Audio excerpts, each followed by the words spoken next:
Hello, Black people. Welcome to my life. Uh, I'm trying something new. I'm trying to stream to YouTube and the Facebook group at the same time. No idea if this is going to work, but I'm going to try it. So, you guys know who I am. Lycia75, the Black Unicorn, here at you here again.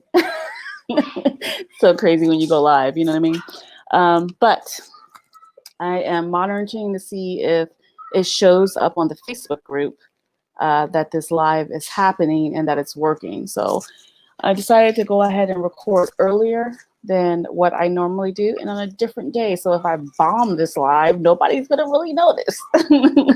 Okay, so yeah, guys, I wanted to talk about, look, I'm checking to see if I can see it on the Facebook group. I'm checking to see, oh, look at that. Okay, I think it popped up. Like, I don't even know. Like, I think it might have popped up real quick. Like, I can't really tell. Anyway, this live is all about, are we as African Americans, our ancestors' dreams? So we're fulfilling a dream, or are we trying to be African saviors? And I know this topic for some of you might be touchy. For others of you, you might be into it. For the rest of you, you might be like, wow, that's kind of weird. But, you know, you tend to hear things from time to time and you just wonder, like, how do other people feel about this out there? So, again, good morning to you all. Good morning, good afternoon, and good evening, depending on where you are in the world. I am in Accra, Ghana. And in Accra, Ghana, it is 2 p.m. in the afternoon on a Monday. And I decided to go live. And no idea if it's working on the Facebook groups. I'm trying to stream to the Facebook group as well. So I was trying to check it on my phone. I don't really know how to work Facebook, so there's that. Hi, Frederick and Mocha DMG. Good morning to you both. Now, I know folks are in lockdown, so I figure somebody's going to jump on this because most of the European countries are going into lockdown, at least the ones where my subscribers are. And damn near half of the US is trying to lock themselves down some kind of way since there's nothing but pure chaos up in there, as we all know. So yeah, I just wanted to have like a serious discussion. For some reason, though, you know, when I talk, half of y'all be laughing at me. I don't be knowing why. I don't be trying to be funny. But I wanted to talk about, y'all cannot tell if this is going onto Facebook. It is so weird. Like, I don't know how people do this. Anyway, so I wanted to talk to you guys about, you know, are we as African Americans, this is really specific to African Americans, but it certainly could apply to anyone in the diaspora. Are we fulfilling our ancestors' dreams, or are we trying to come to Africa to be African saviors? Because I think some of our brothers and sisters over here on the continent need to understand that we are African, that we are Black, that to be Black is to be African. You know, I mean, come on. I guess some of y'all can try to argue that with me, but Black is a name in which we were given by the colonizers and the enslavers. So the reality of it is, we are part of Africa. Africa is a part of us, even if we weren't born here. So when we decide to come back and we say things like, oh, I want to help develop the country. I want to help build the nation. I want to contribute to skill sets. I want to be able to start businesses and employ people to empower the youth. What do we mean by that? You know, I would love for some of y'all who are like-minded people, like who understand what I'm talking about, to contribute. I mean, those of you who don't, that's fine. You can have an alternate opinion just as long as you don't piss me off, and I won't like throw you off of my platform. It's real simple. You know, this ain't Good Morning America. This is Hello Black Unicorns. Your morning minute is coming live to you today on the Monday morning. To those of you in America. Okay, so let's see. All right, so who's saying what here? Who's saying what? All right, my Nigerian life says, good morning, sister, pure chaos. I know, girl, in the States, it's a hot ghetto mess. And I'm all the family there. You know, I'm feeling all emotional some kind of way because this is the week of Thanksgiving. And your girl here and everybody locked down and the kids trying to cook on their own. Like, what the? Ugh, it's just too much. But they grown, though. They got it. My daughter got this. She can cook like nobody business, so she got it. Okay. The unapologetic Negropean.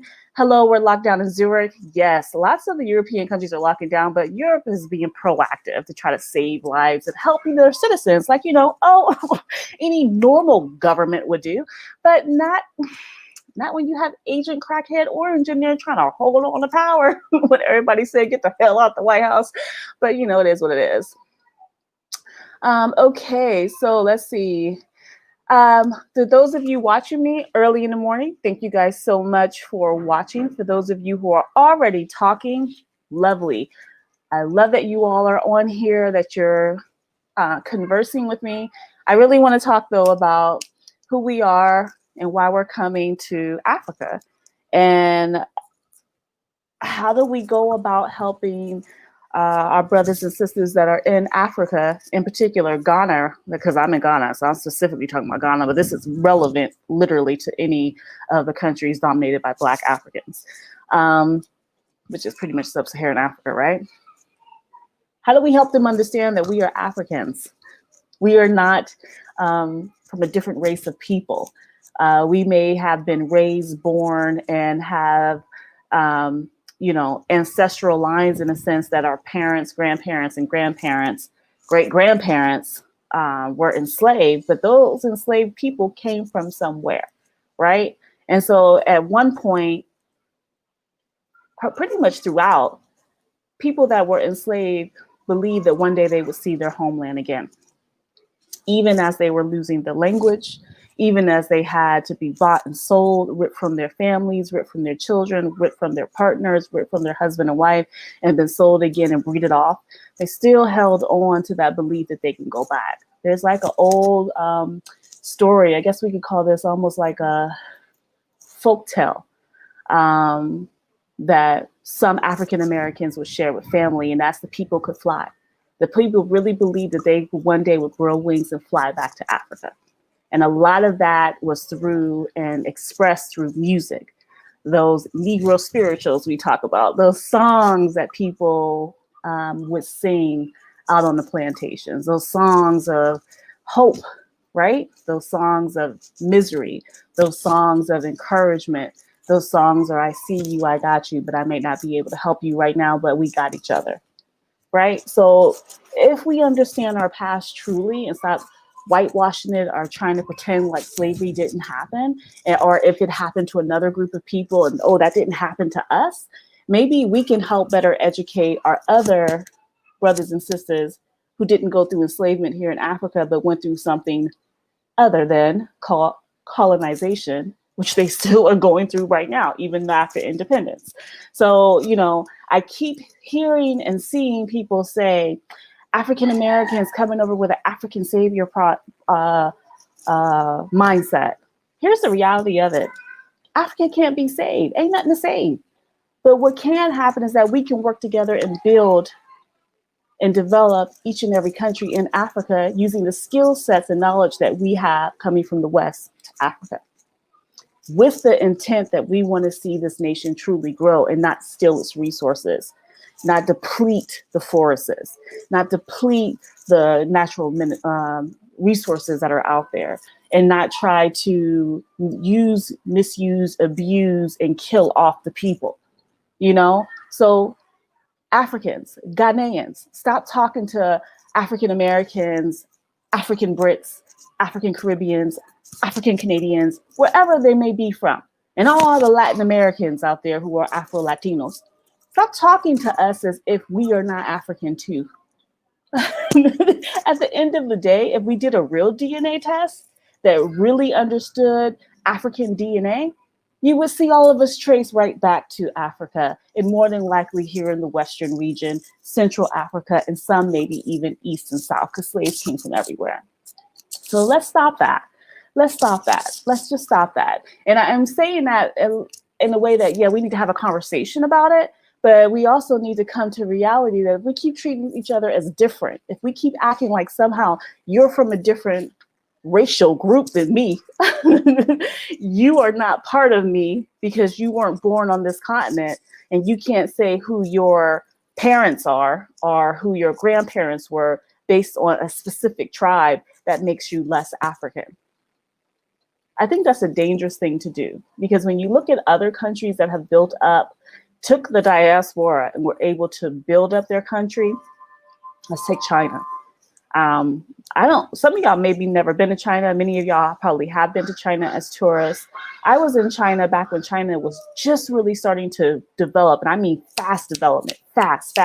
They were springing up these huge buildings and taking small like towns and villages and turning them into entire provinces. I was in China when they didn't even have diapers on their babies. They would just have a little flap on the back of the baby's little pants, open the flap and let the baby shit on the ground like a dog. Like, I've never seen stuff like that. And so when the Chinese try to come somewhere act brand new, I just be like, I remember when y'all niggas was running around like, living in shacks and shit. So what's happening? Like, what's really good? What's really good? This is before all of y'all were learning and studying English, because I was one of your teachers. But the thing that they managed to do so brilliantly, the thing that they managed to do so brilliantly is that they managed to galvanize all the Chinese who were living in America. And remember, the Chinese in America aren't a new revelation. They didn't just get to America like, I don't know, one of the wars brought them. They were in America pre-World War I and II. Now, you may have had an influx come in after World War I to help build up the railroads, but they were there in the 1800s. They were there.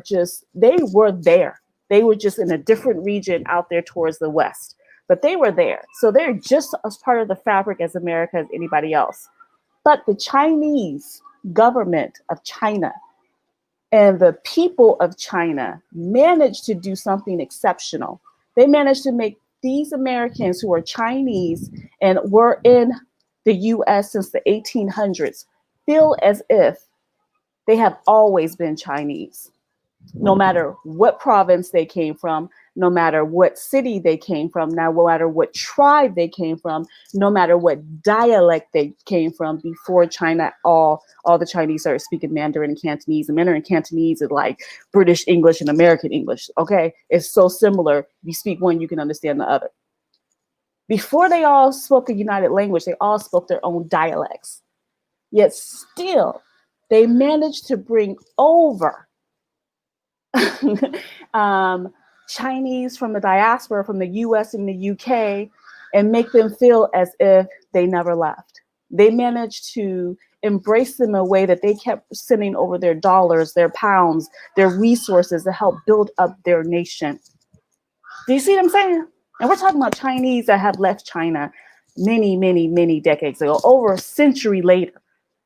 So they're more American than what they are Chinese. Yet the Chinese, the people in the country of China, the government of China, managed to make them feel as if they were part of the country and they should be responsible for help building up the country. That means bringing over your resources, bringing over your skill set, making sure that we can do these cultural exchanges, these academic exchanges, these business exchanges, but also holding on to all our resources, not letting people own anything until we're ready to let them own. And that means businesses and land. We can learn so much from what other nations did. And the Chinese just got to the level they are now, less than 30 years. It's not even been 30, it's probably more like 25, okay?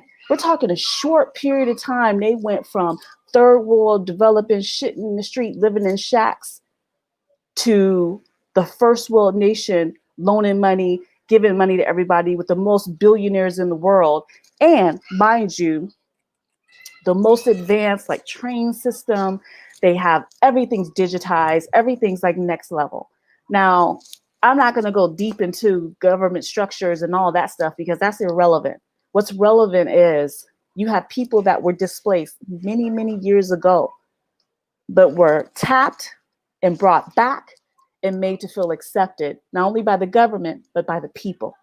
So why, when we try to do the same things when we're coming over to America, do our own Black African people, our own people say to us, you're trying to be an African savior? Oh, you think you're better than us. What? Oh, you don't belong here. Go back to where you come from. Well, you know what, bitch? I am back where I came from because my ancestors came from here, and I'm fulfilling their wildest dreams. Okay, my nana up there with my ancestral people that come right here from Africa, looking down on me, saying, "Oh, baby, you got this." So y'all better recognize where you come from and think about it. So let's chat. Let's talk about it. What you guys think about what I'm saying, and I hope y'all can hear me because I just broke that shit down. All right, let me see who wants to come in. I am going to open this up in the chat. And I almost feel like I am not working on Facebook Live because I was trying to do this on Facebook Live and I don't see shit on here.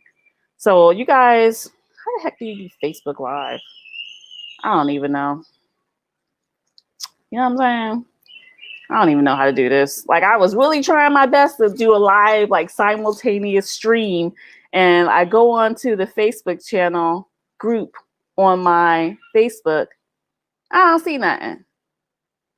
Oh, shit. Not unless it went to my actual Facebook. Oh, Lord Jesus. I hope it didn't go to my actual Facebook. I don't even know how. I hate Facebook so much. But I like a lot of my family are on Facebook. So that's why I be going to Facebook. But I don't even know. Anyway, y'all, if you want to join in, please join in. I put the link there for y'all to join in. Oh, I'm hot. Where my rag at? And then let's talk about it. Let's have a conversation. And this is for grown folks. This is a grown folks serious conversation. That's why I don't got no beer today. Because I'm trying to have like a serious conversation with folks because I'm just getting real tired of the bullshit. As if somehow our blackness ain't black enough. Get out of here. Please. All right. Let's see. What y'all saying?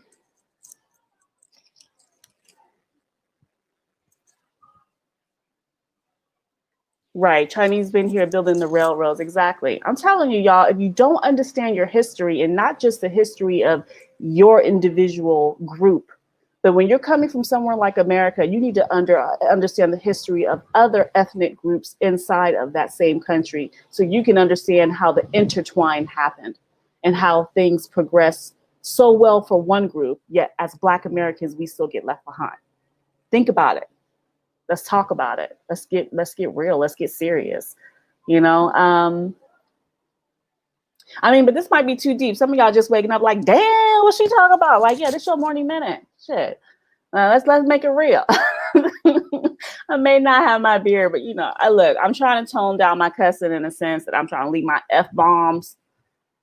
You know what I'm saying? But I'm gonna say shit all day long.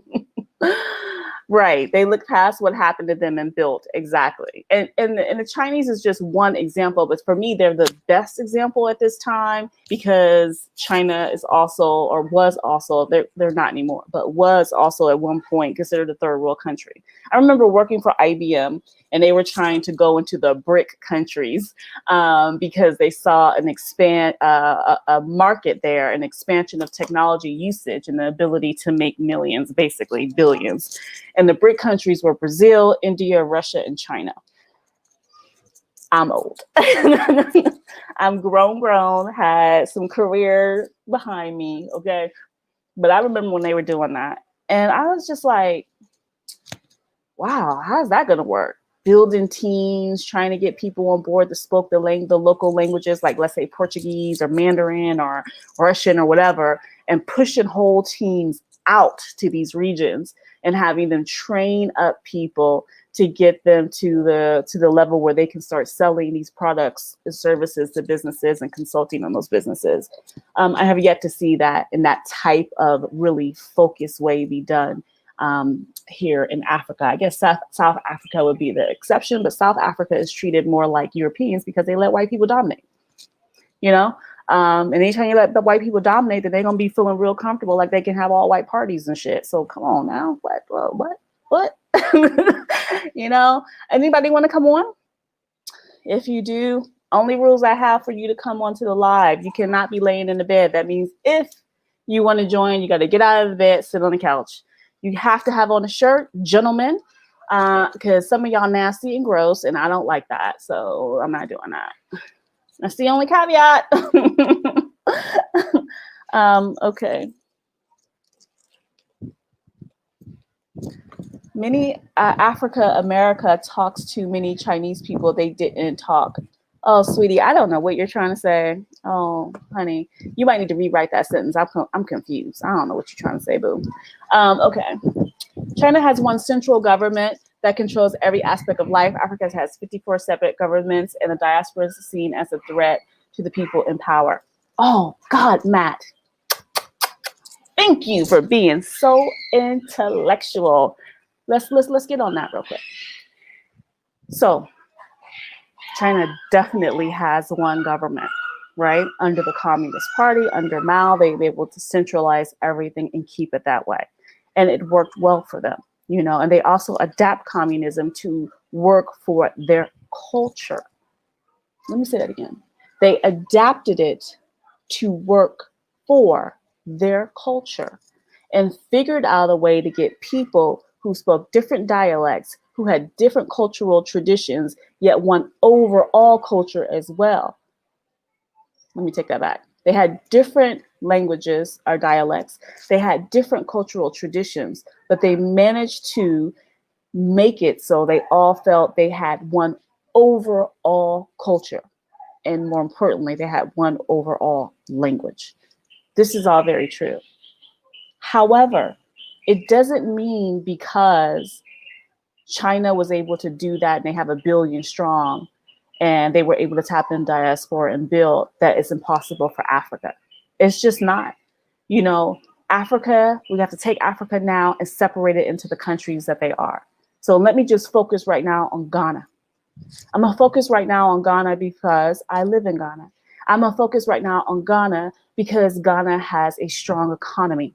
I'm going to focus right now on Ghana because the CD exchange rate to the dollar is fantastic compared to other African nations. We're talking 5-1. That says a lot about the strength of the economy here. The fact that this hasn't been a war-torn country and it has been relatively in peace, even though there were several coups, but those coups led into a powerful change in style of governing, a president that became a coup leader to a military leader to a president to an icon. No matter what you feel, what happened worked well for the culture. I'm going to talk about Ghana because Ghana is respected globally outside of Africa. And I should know, I've been around globally, right? And I've been in professional settings, corporate, academic, startups, entrepreneurship. Ghana is respected overall globally. These are important things. So when you have African Americans and Ghanaians who are Ghanaian American, Ghanaian Canadian, Ghanaian British, meaning that you are likely born there or you went there at some point as a young person and got your citizenship and got all these skills and working your ass off for the man and won't have nothing to show for it once you retire, brought those skill sets back.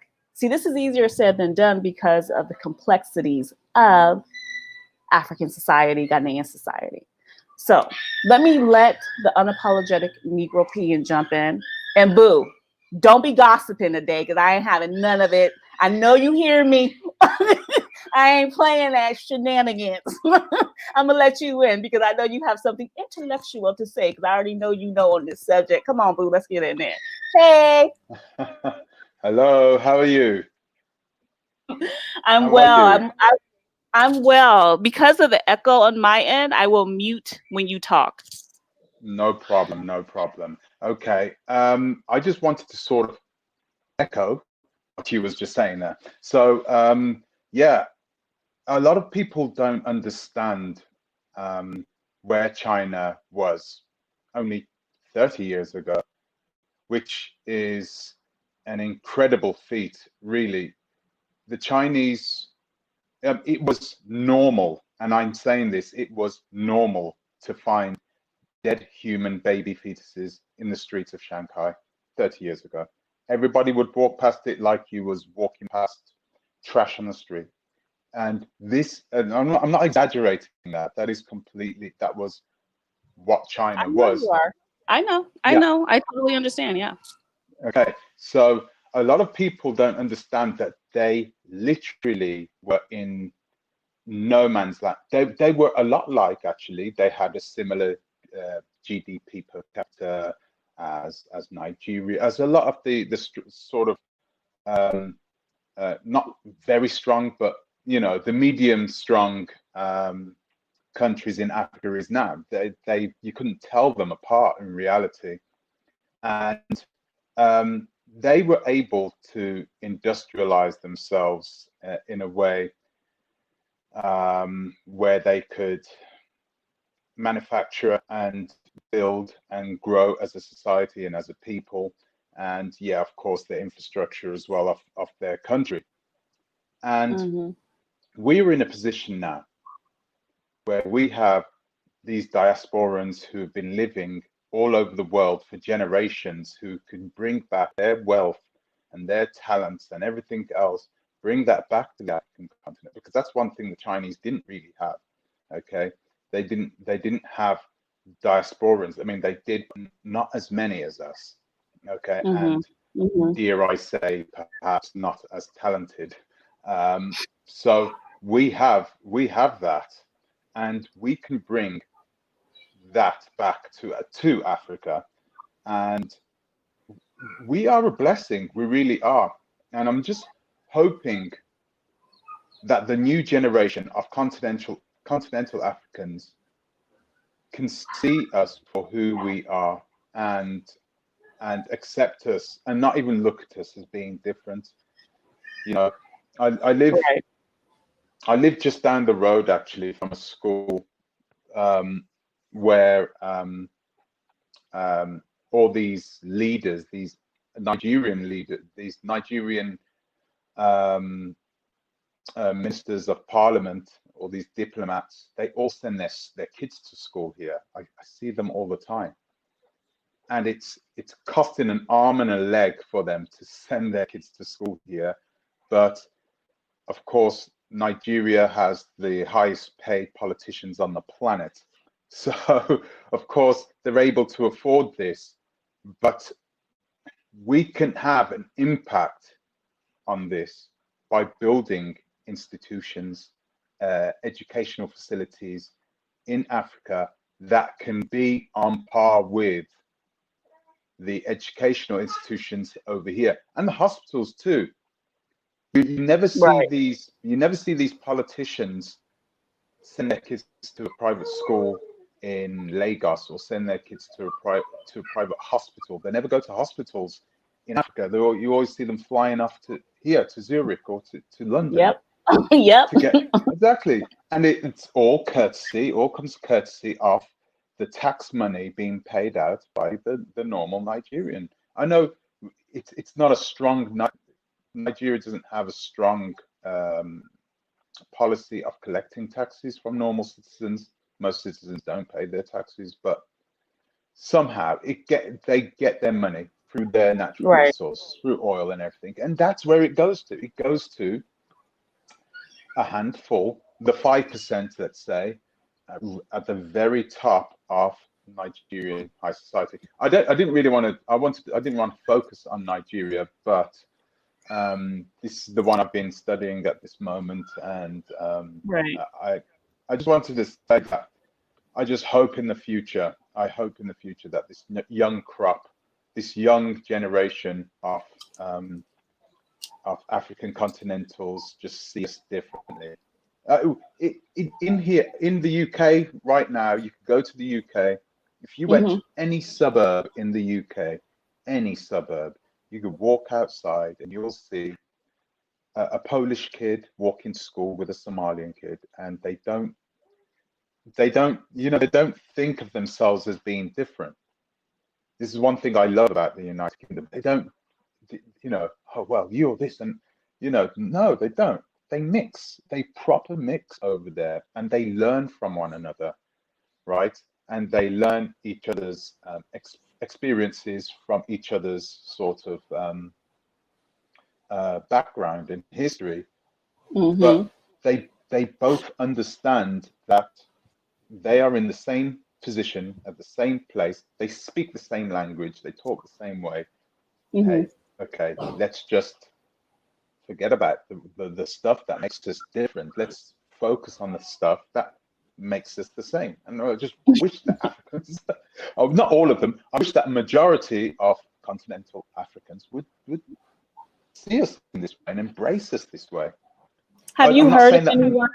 Have you heard of people talking about the whole like African savior type of thing? Almost like the African savior complex that, you know, you would see a lot of times in Western media when they're talking about Africa, and there's like, oh, we got to feed the kids with the big bellies and flies and all that whatnot.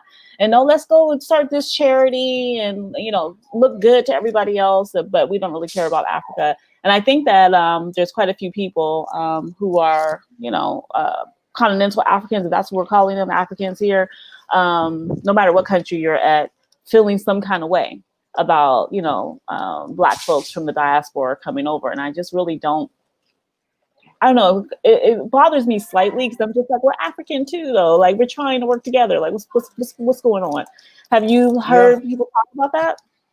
Yeah, of course I have. You know, I remember back in the 1980s, we had a famine in Ethiopia. And I remember they had this Live Aid or something like that, where all these popular bands came together so they could make money for these people who were struggling to feed their kids. And these kids, you saw them, they were skinny, they had big pot bellies and had the flies over their faces. And these European news agencies were ramming it down the throats of all the people here. But people didn't understand how they got to that situation. They just thought, oh, you know, they need money so they can buy food, of course. Right. You know? Yeah. And so this is the problem. It's been perpetuated in our societies, and now we as diasporans at the time, we believed what they were telling us on the news channels because there were the news channels. There was no internet. The sources of information was limited. Okay. Mm-hmm. So I think a lot of us still believe in this sort of faux pas Africa where everyone is poor and there is nothing there and there's nothing can grow there. It's a dead continent, you know, and the people, oh yeah, you know, they're useless. They can't build anything. When it's much the opposite. And I'm only finding this out in the last 10 years myself. So I can only imagine the young generation and the older generation who grew up not having any form of different information coming to them about the continent. Right. A lot of this is the way a lot of them were Christianized. Okay, they Christianized because they thought, okay, you know, Christianity is the way to go. You know, these people are living good. These Westerners look at them and they, you know, let's do that. But of course, we know better now. We know better now. We shouldn't use that as an excuse. Ignorance is a choice now. Okay. Indeed. Ignorance is a choice. So if you are, we should know that we are brothers and sisters. Okay. It's not like continental Africans don't know where we came from. They know where we came from, right? And so it's a little disheartening to hear it from people, to hear it from continental Africans. But I understand them when they say that we have this savior complex. Yeah, we do, because I think some of us do, because we were sort of taught it. We were taught it, and a lot of us are in the situation now where we are having to unteach ourselves and then reteach ourselves about what we know about Africa. I'm telling you this now. This should be a beautiful opportunity. This should be an exciting journey for us as diasporans. This should be a really exciting journey. We should be enjoying this. I mean, it is, but it just comes with its challenges. And this is one of those challenges. Now, not all people feel that way. To be perfectly honest, when you're here on the ground in whatever African country you decide to go to, but in particular, West Africa, most people, as a matter of fact, it would be really rare for someone to say to you, you're not welcomed here, or say to you, you think you're better than us, you know. And if someone did say that, it's probably someone that's really ignorant, uneducated, illiterate, like that. I've only heard this, to be perfectly honest, online. Now, I've had someone say this to me at the art center in Ghana when I refused to buy something from him. Oh, you think you're better than me because you're American? And I was just like, ah! And I started laughing, and he got an attitude. It's done. But, I thought that was interesting. It surprised me because I never had that happen to me until very recently. But online, you see this a lot, right? So someone wrote here that the African savior thing is coming up more and more because a lot of YouTubers are saying they're going to Africa because they want to save their people. So I just want to hit this real quick while you're still on here. Wait a minute, let me hit it, and I'm going to let you hit it. So let me hit this real quick. So just because you see some YouTubers who are perusing through, literally passing through, you don't live somewhere if you've only been there a week, 2 weeks, or 1 month, 2 months, 3 months. That's not living. That's an extended vacation. Okay. I just have to put that out there. Just because some people are talking about, I'm Captain Saver, whoever, doesn't mean it's reality. That is not the reality. Yeah. So yeah, how you feel about that? Yeah. I know. I kind of get a feeling of. I think I know who you're talking about, and but I'm not going to mention their names. But yeah, it's incredible that we are now in a situation where we have people who are not doing their due diligence, who are not learning. I mean, we have literally all this information at our fingertips now. We don't have an excuse. We have all this information at our fingertips, both diasporans and continental Africans. The problems that we're having, they're juvenile. Really, we should be overcoming this. We should be finding out a constructive solution to bring us together, right? We shouldn't. These are like little problems, and I think once we overcome these problems, I don't think they'll ever be totally overcome, which is a good thing, by the way, because I think that it means that continental Africans will keep the integrity of their culture, right? I think that's also important. I'm not going to talk about what I'm writing today, but there are a lot of people from the diaspora who are coming to Africa who shouldn't be there, right? And because they're not there. That happens. Yes, it does. It does happen. But I'm sort of in a way as if they are coming over essentially to use the situation to better themselves in a bad way, by stepping on other diasporans and perhaps even sometimes stepping on other continental Africans. And I'm just hoping that we can find a way to stop this from happening. It's continental Africans, of course, are, for me anyway, are some of the most intelligent people, some of the most intelligent people on this planet, and I'm hoping that it will shine through that there are people like you there. There are people there that are coming there to genuinely live there, be a part of the community, and absorb themselves into society there. That's what we want. I think that us wanting this, people should be happy that we want this, right? I know it hasn't always been that way. It hasn't always been that way. 20 years ago, I remember being in the States. Only 20 years ago, I remember being in the States, and I remember going to an African American guy. We called them Afro Americans at the time. I don't know if you remember, but I think the proper term was Afro American at the time, 20 years ago. I remember going to an Afro American guy. I remember I said to him, "Oh, where are you from?" And he was like, "Oh, I'm Afro American," like that. I said, "You're African then," like that. And he said, his eyes literally bulged out of his head, and he looked at me in disbelief. This guy was truly offended that I called him an African. This is what it was like. You have ignorant people everywhere, and America is full of ignorant people. So is the UK. So is Switzerland. You have ignorant people everywhere, and obviously you met an ignorant one. And yeah, I mean that Yeah, happens. But yeah, I totally understand and respect that. But I had other people yeah. who want to come in too. So I'm loving the fact that we get to have this conversation. But I want to get let other people join as well. Okay, okay, okay. Thank you for letting me talk. That's well appreciated. Take Thank care you. and enjoy the rest of Bye. your day.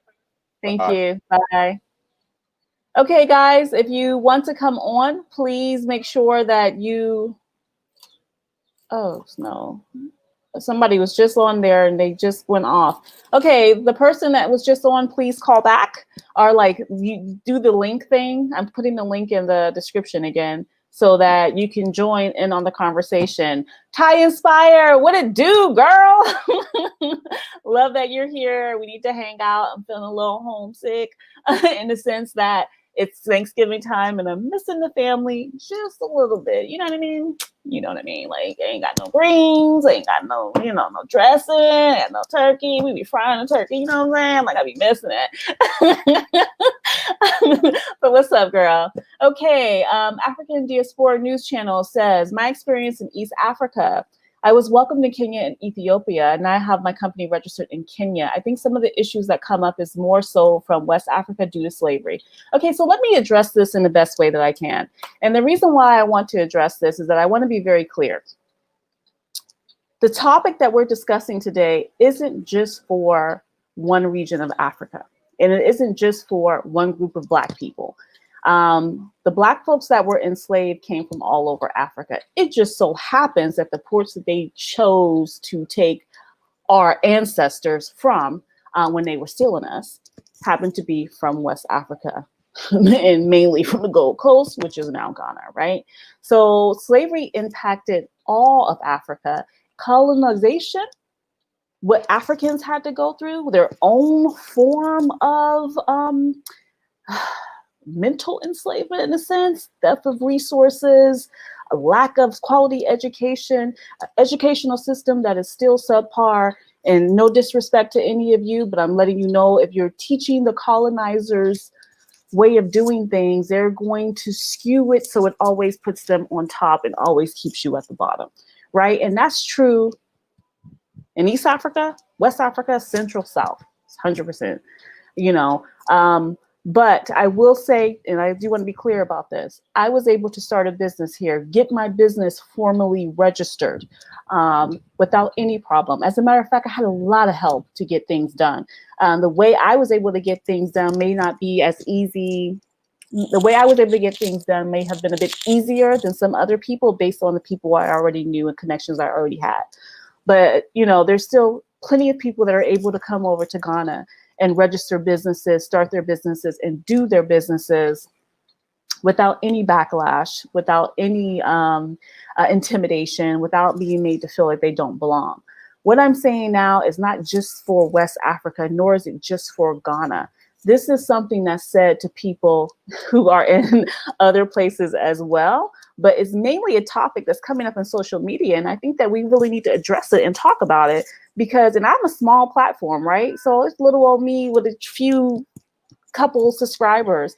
Big YouTubers should be talking about serious topics where more people are listening and understand that this is something that should not be perpetuated because it's not 100% true. It might be 95% true, but it's not 100% true, right?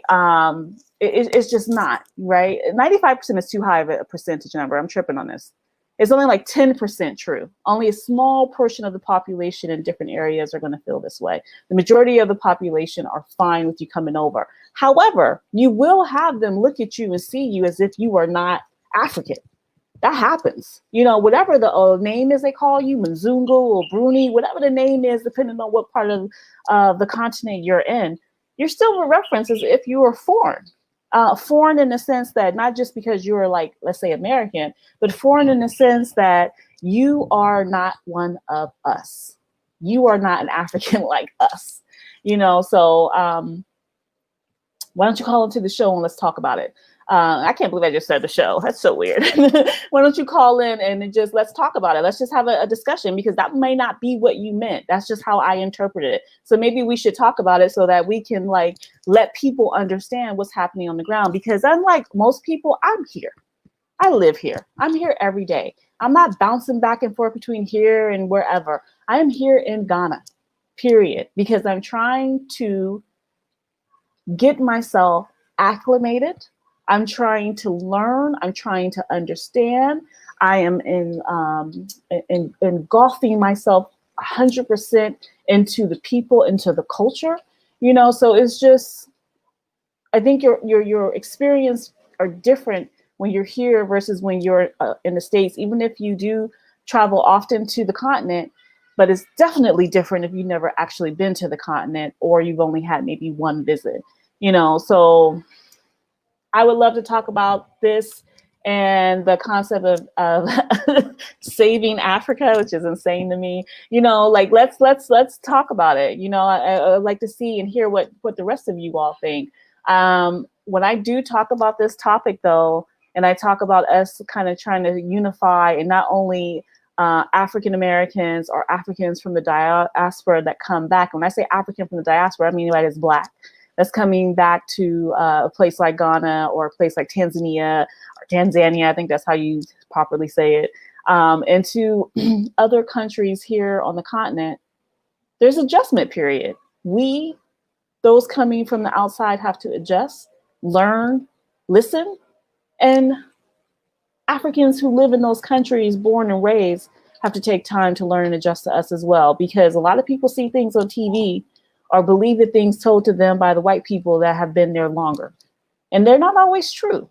As a matter of fact, they're most time never true, right? The movie representation of Black people has always been negative, right? Just like the representation of Africans to those of us in the West has always been negative, you know? So, I mean, systematic, right? The more you keep us separated, the least we can do. The moment we come together and really start working through these things and really start trying to do things as a collective and not trying to see who can line their pockets faster, the more successful we'll be overall, basically. And that's just my humble opinion, right? So, yeah. Guys, when you come on, this is a video platform. Please make sure that you have your cameras working and that I can see you so that I can jump you on. Okay, let me see who's here. Okay. BlackUnicorn, the name is not offensive. Even people that are born there as light skinned, they even refer to them as a bruni. I know. I'm learning. Like I said, I'm learning every day. Like, it's something. But I'm going a little bit deeper right now because it's important. Because the moment you open your mouth and they hear that accent, oh, you're not a Ghanaian? That's what you get. Oh, you're not a Ghanaian? It's like, oh, okay. And then they call you Black American, which is always so funny. Guys, if you're in here, please like the video. If you want to call in, please make sure your camera is on so we can chat. I really would appreciate that. Also, I will tell you that if you are half naked, maybe you should turn your camera off and not call in, because I don't like half naked men on my channel. It's creepy and it's weird. Okay, so hello. Philip. Hello. Yes, ma'am. How you doing? I'm good. How are you? I'm doing good. I'm enjoying your program. I've seen you. For a while, and you're doing good. And I subscribe. So I enjoy the program. Thank you. Thank you very much. I appreciate you. You want to add to the discussion and tell us what your channel is, please, for those who don't know. Yes, ma'am. My channel is African Diaspora News Channel. Fantastic. So what do you want to contribute to that conversation? Because you left that comment and I gave kind of like my perception of what you said, and I might have read it the wrong way. So please let me know, elaborate, if you will. Yes. Well, my position on, I don't think the thing you're talking about saving somebody. No, I mean it's not our job, I would say, to save somebody, and it's kind of arrogant to say we're going to go there and just save a billion people. We don't know the languages. We don't know a whole lot of things with the culture. That's that American arrogance that some of us have, that I'm gonna go and save them, but we can't really save a lot of issues in America right now. So how are we gonna go to a whole nother continent and save them? I think that we can definitely contribute. We can create businesses, we can create schools, we can hire the locals. We can definitely connect. And that's what we need to do first. I think connection is more so than saving somebody. But what I was saying about like my personal experience, I was invited, to Ethiopia first. Someone through the government invited, us due to a news report we did. They treated us very well. I said Ethiopia was more so my welcoming to the continent. And then we took 30 people to Kenya last year from my channel, and it was very good. I enjoyed Kenya. It was awesome.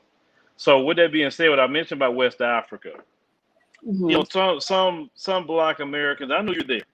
So I know you talk about it all the time. I'm not saying that you don't belong, or I'm not saying that. But some people still have some issues, and I know what you talk about, colonialism and slavery. Yes, I talk about that all the time. I mean, you gotta preach it to the choir.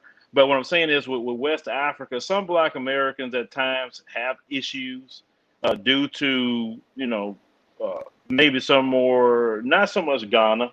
I don't think it's Ghana so much, but there's been others that went to, like you're talking about, YouTubers that have went to the continent and they're being dusty. I'm just calling it what it is. They're being dusty, and they're not really representing us in the right way.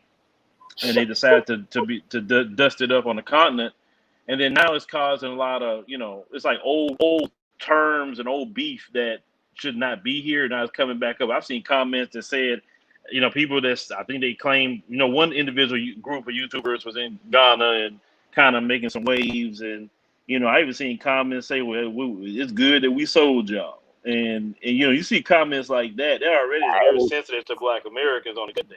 Yeah. And when I brought up West Africa, it's like that's we know of some of the tribes, and even a few of them have apologized in Ghana about the involvement in the transatlantic slave trade. I mean, everyone knows this. When Black Americans are called a kata, and that's Nigerian things with that, not Ghana. It caused different issues. That's why I said West Africa specifically, because of that history that we know of, at least coming from there. Sure, I know you can go to West Africa and start a business. You've done it. Many people connect. Who's another brother, Dynasty Samir? He loves West Africa. That's his thing. I just think we should connect where we belong, I would say, in our hearts. But for me, personally, I just kind of go while I'm invited. I kind of do that more so than anything. Like, listen, East Africa, I have two employees in two different African countries that work with us daily. So, I mean, but no, I don't think we should just go there and just say we're going to save somebody. But what you mentioned earlier. I think, if you don't mind, can I jump in really quickly? Yeah, go ahead. I think that what I like about what you're doing with your channel is, I don't know if the reporters that you have on your channel, and I call them reporters because that's what they are to me, the young ladies that are coming out of, I think one of them comes out of Ethiopia. I love that because you're providing an exchange of skill sets. You're utilizing the skill set that they already have, because most young Africans are highly educated. Some need job opportunities, not all, but many need job opportunities because there's more graduates than jobs. So I think it's a great example of how folks from the diaspora can come and give back, in a sense that you're hiring employees and helping them to get a name out for themselves so they can do their own media needs at some point in time. Can you hear me? Yes, ma'am. I hear you. I had some people walk in while I was in this kind of talking loud, but I hear you. Okay. Yeah. No, that's all I had to say. Okay. Well, I mean, that's why I say I think that's the best way we can do that, because there's so much untapped talent on the African continent. And like I said, it's amazing how much talent is there. And I just shake my head that many of them just looking for work, and they're so talented. And I'm like, and then you look at the labor costs on the continent. You try to hire that same person here in America, and you're going to get hit over the head, especially if you're a small business owner. So the continent is like a no-brainer. on a good day.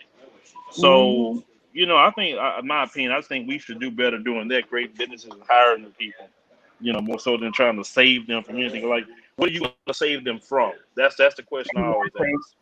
Exactly. What resources are you going to provide? I mean, if you're not paving roads, if you're not doing anything like that, to help out, then it's kind of like, what are you complaining about? I mean, either just go there, see the problem, fix it, or just move around. That's my opinion. Well, I love it. Thank you so much for calling in. I appreciate that. No problem. Okay, bye. All right, my Nigerian life. I'm letting you in, sis. Hey girl, hey girl. How you doing? I love it. Your head wrap. That is so cute. Thank you, sis. Naja in the building. I know that's right. I'm good. I am good. How are you? I'm doing well. Can't wait to get back to the continent. So Nice. my experience, I've only experienced this drama on YouTube. Girl, right? It's not in person. It really ain't. And I haven't been to Ghana, but my experience in Nigeria is like I'm home.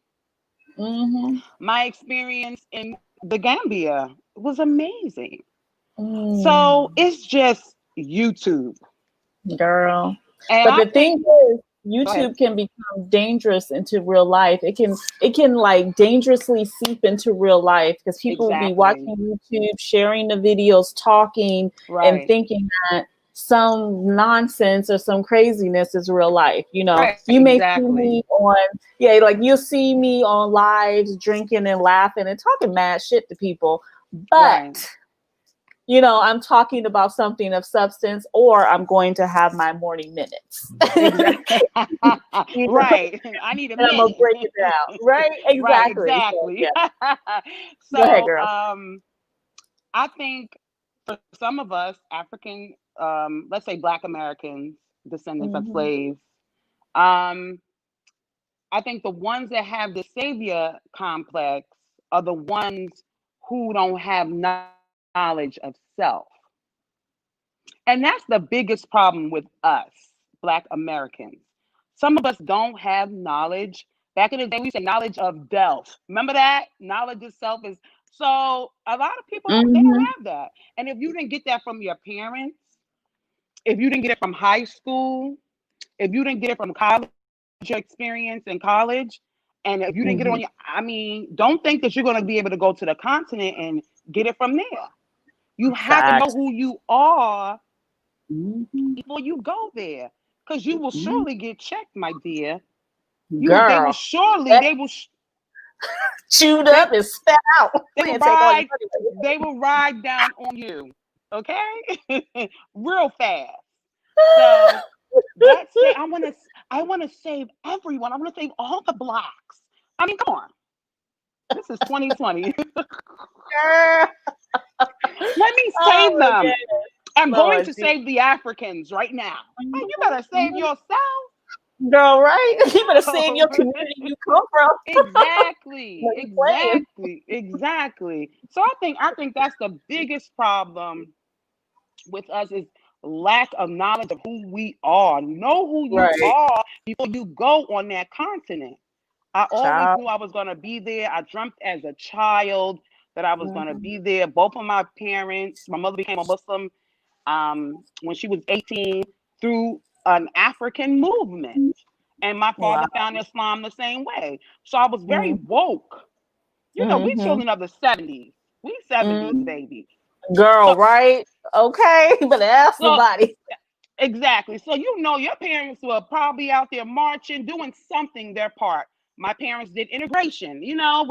I'm original New Yorkers. So listen, read a book. Read a book. You have the information. You have the information super highway. Right. It's available. You can find anything out. Right, so read a book. That's the quote of the day. Read a book. Read a book. Read a book. Read a book. And then I've never experienced Africans telling me this you don't come here. I've never experienced that. They're like, oh, you're from where? You're those people? Oh, welcome home. We've been waiting for you. So, I mean, come on. girl. I know. I love those facial expressions you make. You be just girl, like me. Girl, you know, because you know where we from, girl. You already know. You know. That's why when you come on, I'll be like, oh, what? I'll be on here typing like.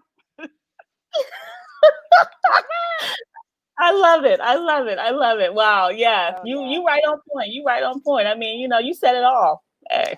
Yes. Hey. So you have a good, enjoy your day, enjoy your warm weather because it's cold in the DMV, honey. It's cold.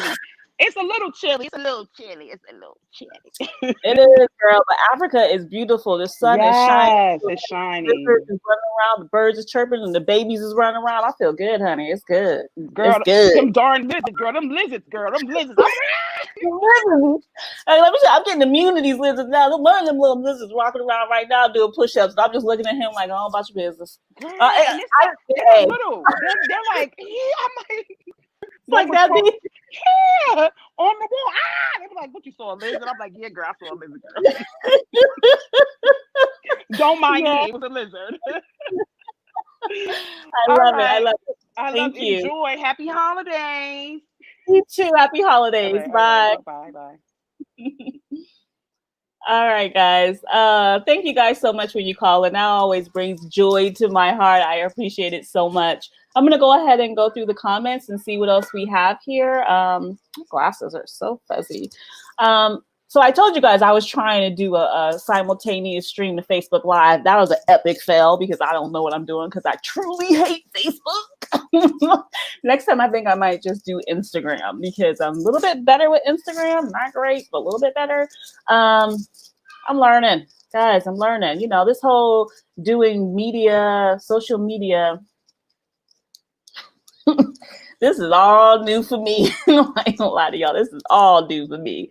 So I am learning. But I do appreciate every last one of you who come into the chat and talk. Those of you who like the chat, please like the video. You're in here, you know, you keyboard creeping. You might as well like the video. I know most of y'all my haters, but y'all love to watch me anyway. So y'all, why don't y'all subscribe? Thank you, boo. African Diaspora Channel, thank you so much for my super chat. Thank you. I love that so much.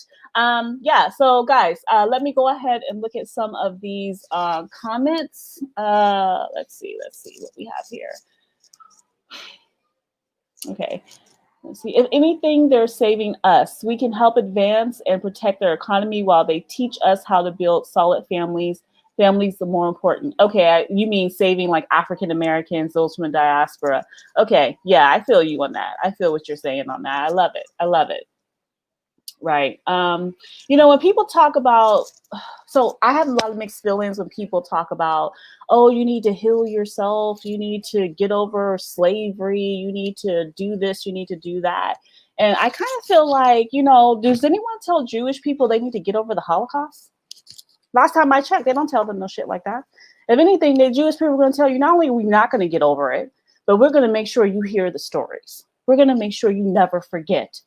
Never, ever forget.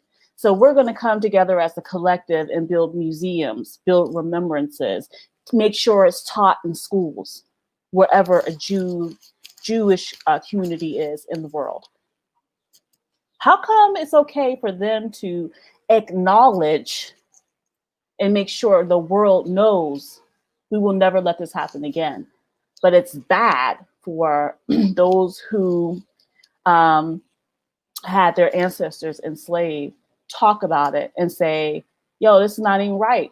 We need to handle this, or we need to move forward, we need to handle this by acknowledging it, by remembering it, by sharing it with our children, letting our children understand the atrocity of slavery and not whitewash it like we were some happy Negroes running around trying to, you know, be raped, have our babies beat down, have our men mutilated. Like, no, that wasn't a happy time, but it happened.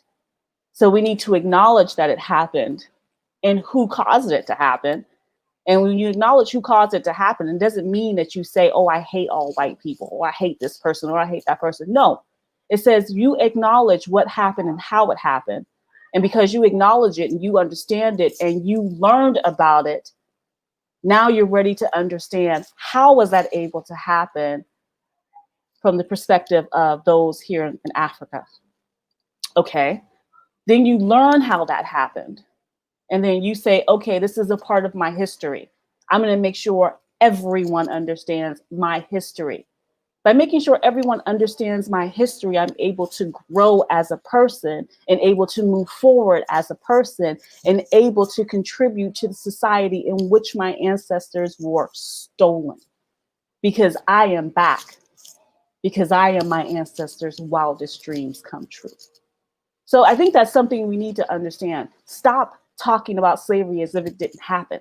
Stop acting like, oh, we have to heal from this because we have post-traumatic slave disorder. I'm gonna need you to step back for a second and just say, okay, we gave it a name, that's fine. But we must acknowledge what happened and understand how to use that as a catalyst to understand how did it happen here on the continent and why. And then how do we move forward to become something more, something greater? Because we weren't taking there for nothing. We are that generation, you, me, right now. We are that generation with more knowledge than any other generation of Black people that came before us. And right now, I'm just talking about African Americans, those of African descent who were educated in the United States of America. I'm talking about that small percentage because we are huge educational wise. And then let's add in our brothers and sisters from Europe, because so many of them are of African descent, highly educated as well. They don't have the same numbers that we have, but highly, highly educated with tons of experience. Let's bring in our brothers and sisters from the Caribbean and Latin America, because we really don't do much with them that much because of the language barrier. But we know they're there in Brazil. We know that they're there in Colombia. We know that they're there in other parts of Latin America. And they have done much, many, many, many things. So how do we come together to say, okay, we've all had this shared experience based on what our ancestors went through. Most of us had this shared experience based on the racist laws that were put in place afterwards, because everybody learned how to be a super racist from Jim Crow laws in the US. And South Africa mastered that shit. Okay, it happened. How do we move forward? And I personally don't feel that you have to go through this whole weird ass, super long ass healing journey. Everyone's journey of healing, whatever that may mean to you, will come and happen at a different pace. That's my personal opinion. But just because you're going through something and you're trying to understand what happened in the past and you're embracing your future, doesn't mean you stop working. It doesn't mean you stop grinding. It doesn't mean you stop trying. It doesn't mean you stop and say, oh, I'm going to just sit back and just figure out how to heal. You better get your life and be sharing your knowledge with people while you doing your little heal thing. Heal your ass on Sunday through Tuesday, and then the rest of the week you better be sharing your knowledge. Okay? That's all I got to say about that. I just have so little patience for people who have a bunch of knowledge and won't share it. Or for people who keep saying they want to do this, or they hope for that, or they wish for this, or they praying for that. Nah, get your grind on. Because ain't nobody else going to make it before you but you. If you got to cry about it, if you got to pray about it, if you got to yell about it, if you got to scream about it, you need to do what it do. But you better keep it moving. Because I damn sure tell you I keep it moving. And will I have a breakdown? Baby, okay, the other day, that man of mine had to console the shit out of me because I had a complete other total 100% breakdown. But that's life. That makes me human. It makes me a woman. It makes me normal. And I dried my tears, talked it through, kept it moving. And you keep your grind going. I feel like this is your morning minute, y'all. I done gave y'all some good shit today. And, we had some people call in. They new brothers is talking good. Sister girl was on it. You know what I'm saying? Shit, this is good. I feel rejuvenated. Let me see the last few comments y'all got to say. and then I'm out, you know, then I'm out because I'm getting hot. I'm getting so hot. That wind feel like it is not blowing. Okay, people, seriously. All right, so let me see. Okay. All right. Okay.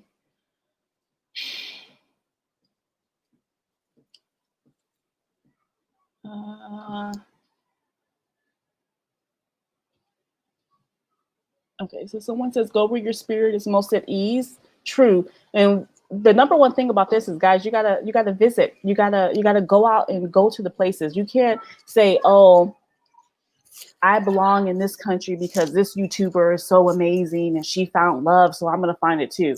Or I'm gonna do this because this YouTuber went there and built this and I want to build it too. No, it's already been done. Do your own thing.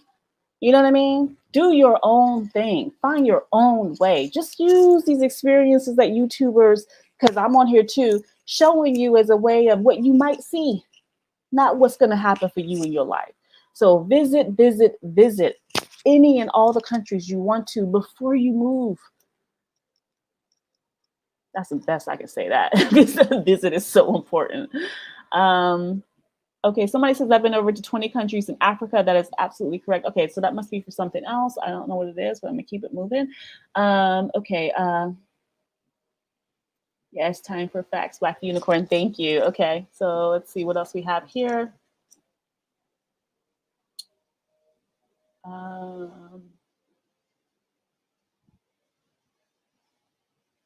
Okay, so there are African tribes that got rich in the slave trade. We have to embrace the entire history. Then they were turned on and colonized. This is absolutely true. I think what's most interesting is when something happened to me when I first arrived in Ghana. I actually never talked about this story, but I'm gonna talk about it right now. This is an appropriate time, appropriate subject matter. When I first got to Ghana, somebody reached out to me on YouTube, a Ghanaian here in Ghana. And when I met up with him, you know, I was trying to meet people that were in a specific field and talking about business and stuff like that. So when I met up with him, we had these discussions, but he said something to me that just, I didn't even know how to take it. It shocked me. It confused me. And so when I get too shocked, I just become super 100% professional, like code switch, everything happens. So I think I confused him. But he had told me, my family gained their wealth from selling slaves. They were part of, our tribe was part of the tribe that partnered or collaborated with the colonizer to get as many slaves as possible. And my family never saw anything wrong with that. I have to tell you, you expect something like that to come out of the voice of a white man with a European background. Excuse me, you guys. I was trying not to cough. I keep coughing a little bit. With a European background, but you never expect to hear that from someone you never expect to hear that to someone looks like you, who's African. And I didn't even know how to take it. I didn't know how to take it when he told me. I didn't know how to take it afterwards. It took a long time. You know, I've been here next week, literally on the 29th will be 1 exact year I've been in Ghana. So it took me a good, probably 7-8 months to really process what happened. And I think that is one of those interactions and experiences that is important for us to have, because he then followed it up and said, I feel so guilty by what they did that I don't know how to make amends for it. And I told him in my code switch voice, which just sounds super white girl, because I didn't know how to take it myself. But I told him, and I meant it when I said it, it's not your fault. It has nothing to do with you now. That's a decision that was made before you were even thought of, you know? But I appreciate you sharing it with me. But I felt like he needed to hear from an American that's like descended from slaves, in a sense that my ancestors were slaves, but they were also Africans, right? I really hate that descendants of slaves. We are descended of Africans, you know? But this girl just stared at me like what's up? Hi. I'm well, how are you? Okay, yeah, so I'm sitting on my porch and I'm getting stared at. Y'all, this house is crazy. But anyway, so as I was saying though, I had told him, like, you know, I'm not upset with you. I'm not mad at you. I hold no hatred towards you. And there is nothing wrong with you sharing it, but I will tell you, you surprised me with you sharing it on our first in-person meeting. So you never know what will happen when you come back to the continent and how that will impact you. That had a really deep impact on me because it really made me come to grips with what I already knew, but never really experienced it in such a personal way where someone is a descendant of those who sold my great, great, great, great, great, great, great grandfather. You know, it's shocking. But at the same time, it makes you realize how interconnected we are as Black African people, you know? So it's just something that I just thought I would share because I don't think that happens every day. Not at all does it happen every day. Okay, so let me go ahead and round this out so we can be done with this live.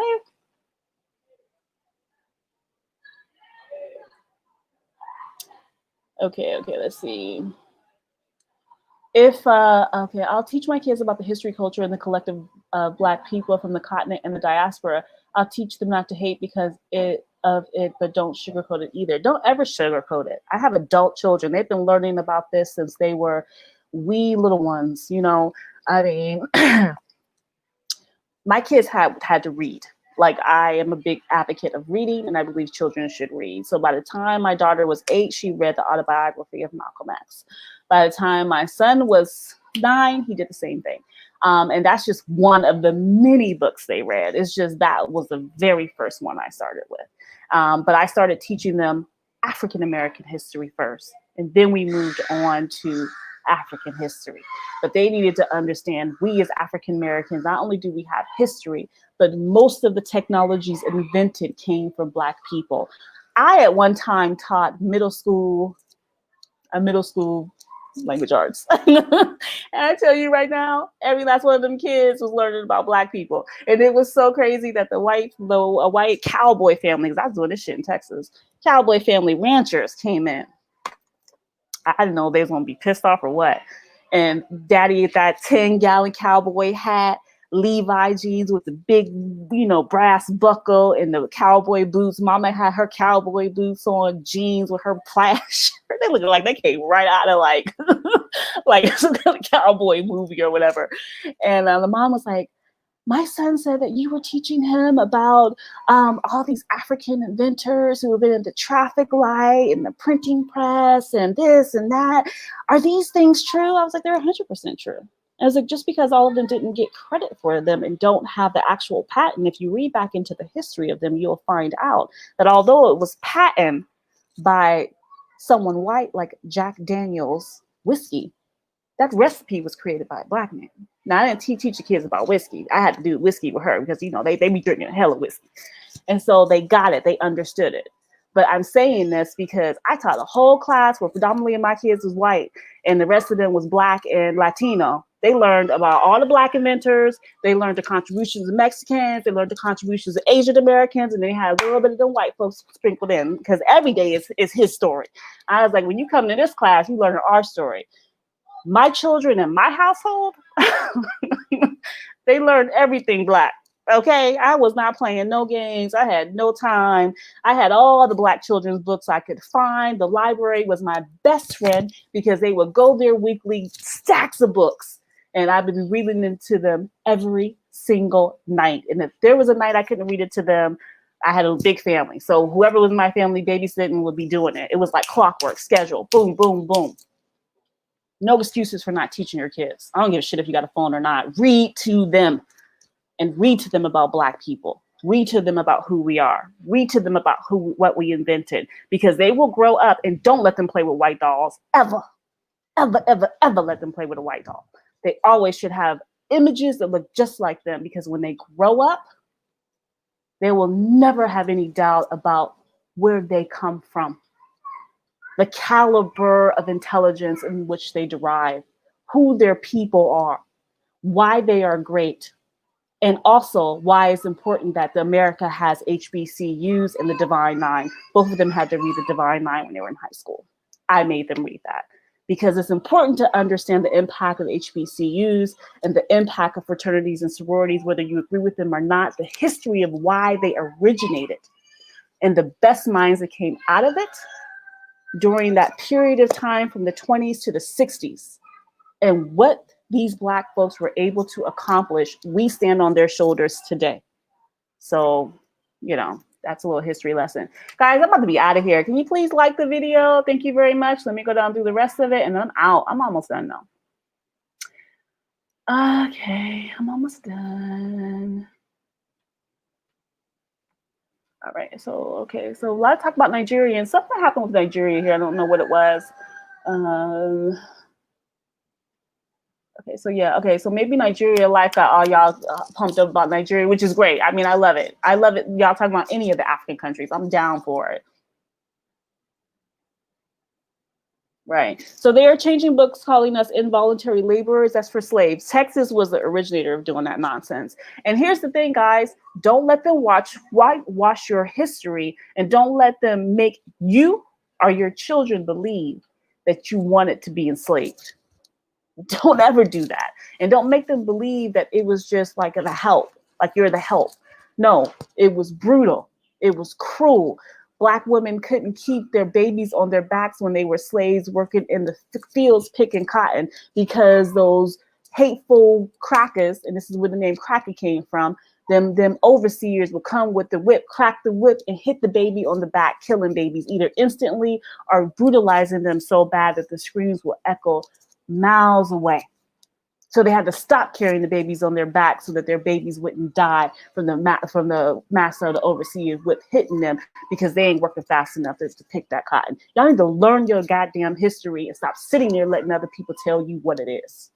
Ain't I a Woman? Read it by Sojourner Truth. My daughter read that shit at 10. That is something that most of you wouldn't even be able to get through because of the graphic description of rape of young Black girls and women. Read it, understand it, understand how and why we are so strong, understand how and why things happened the way they did. And I'm not just talking about African Americans, I'm talking about Africans. Understand what happened to your brothers and sisters in America, because it's also happened in the Caribbean. It also happened in Latin America, especially Brazil, so that you can understand who we are today. Okay. All right, this looks great. Okay, people, we need to get the truth. Those Africans involved in the slave trade was not intentional, or one day they got up and were like, let us sell our brothers and sisters. Nothing's ever intentional because during that time period, they didn't understand that slavery would be so brutal and cruel because slavery was something that was common throughout Africa. But you took them in as part of your family and you didn't treat them worse than you would treat a dog. Okay, right? This is your coronavirus lecture. I don't know if you meant it that way, but I guess it kind of feels like a coronavirus lecture because everybody's on lockdown. Guys, please like the video. Thank you so much for joining. I appreciate all of you. I didn't mean for this to come and be like this whole like, oh, Black History Month type of live, but the moment was right. So I just talked about it. And I think it was good to talk about it. Let you guys keep going forward and just learning about your history. You can find out a bunch of different book titles on Google search, Google Scholar, talking about African American and African history. There's a great book for kids called The People Who Could Fly. It has parables in it of all about stories that Black families would tell over and over again. It's our oral history of African Americans that someone finally just wrote down. Some of you won't know them because it was forgotten. People stopped talking about them as the Black family split up, but this was part of our culture and our history. Sojourner Truth, Ain't I a Woman? Small, thin book. Read it. Understand the story of one woman and what happened to her as she was enslaved. And you will understand why Black women are the way they are now. Okay, Because somebody asked me about what the name of the book was in here, so that's why I just threw it on there.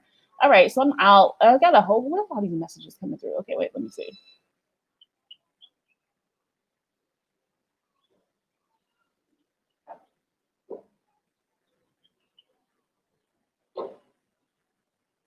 So this must be you must be, I really hope when you say indentured servitude, you're talking about colonization here in Africa.